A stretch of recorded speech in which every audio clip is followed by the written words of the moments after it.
আসেন, নামাজের জন্য আসেন, আজান হয়েছে মসজিদে, এরকম ডাকতাম। কিছুদিন পরে আমার কানে শব্দ আসলো, বলছে ইমাম সাহেবকে বেতন দিয়ে রাখা হয়েছে, আজান দিবে, নামাজ পড়াবে, মুসল্লি চাইলে যাইবে, না ধরে না যাবে, ইমাম সাহেব দায়িত্ব দিয়ে কেন? নাউজুবিল্লাহ মিন যালিক। আমি বলছি কি রে, এটা মুসলমানের দেশ, হিন্দু দেশ না। সে মুসলমান, নামের মুসলমান, তার সার্টিফিকেটে মুসলমান, আইডি কার্ডে মুসলমান, ন্যাশনাল আইডি কার্ডে মুসলমান, তার নামের নেম প্লেটে মুসলমান, সমস্ত কিছু মুসলমান। সে আমাকে বলছে আপনার দায়িত্ব কি, আপনাকে তো বেতন দেওয়া হয়েছে, আপনি নামাজ পড়াবেন, আজান দিবেন, আপনার কোনো কাজ নাই। মুয়াজ্জিন আজান দিবে, একামত দিবে, আপনি নামাজ পড়াবেন, আপনার তো কোনো দায়িত্ব নাই। এখানে দোকানে এসে আমরা খেলি, ডিস্টার্ব করেন কেন? লুডো খেলে, তাস খেলে। তাই আল্লাহ বলছেন তুমি যদি কোনো তোমার মুসলমান ভাইকে যদি নামাজ পড়াও, সেই নামাজ পড়ে যতটুকু সওয়াব পাবে, তুমি নামাজ না পড়াই, নামাজ পড়ার পরে এই নামাজ পড়ার কারণে সমপরিমাণ আল্লাহ তোমাকে সওয়াব দান করবে। সুবহানাল্লাহ। তার সওয়াব বেশি নাকি কম? বেশি না বাবা জিরা? সওয়াব বেশি। এরকম মানুষ আমাদের সমাজের মধ্যে আছে। নামাজ পড়ার জন্য ডাকলে এরকম বলো, বলছে তোমার নামাজ তুমি পড়ো, আমার নামাজ আমি পড়লে পড়বো, না পড়লে না পড়বো।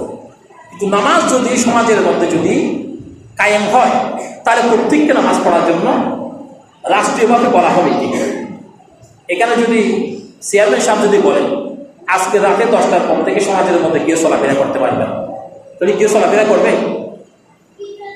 কি আপনারা কি আমার কথা বুঝতেছেন? ওনারা কথা বুঝুন নেই, বুঝুন ভালো,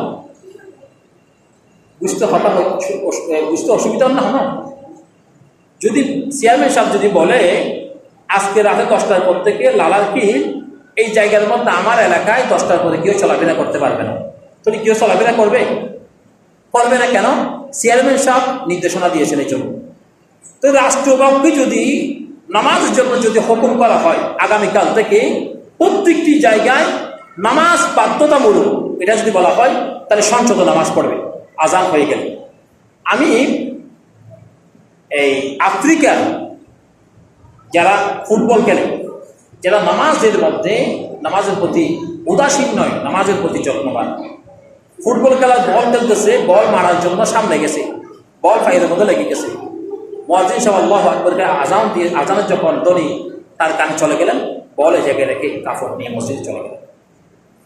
ওই জায়গায় আল্লাহ রহমত না হয়ে কোথায় হবে? এই জন্য রাসূল সুবহানাহু ওয়া তাআলা বললেন ওয়ালাউ আন্না আহলাল কুরা আমানু ওয়াত্তাকাউ লাফাতাহনা আলাইহিম বারাকাতিম মিনাস সামাই ওয়াল আরদ। যদি জমিনের লোকেরা যে যেখানে থাকো সমস্ত লোকেরা যদি আমি আল্লাহর উপর যদি ভয় করার নীতি যদি অবলম্বন করে, তাওয়াক্কুল যদি আমার উপর রাখে, আসমান এবং জমিনের সব রহমতের দরজা আমি খুলে দিব। সুবহানাল্লাহ। সব রহমতের দরজা আমি খুলে দিব, কেউ না খেয়ে মারা যাবে না। ওমর রাদিয়াল্লাহু তাআলা আনহু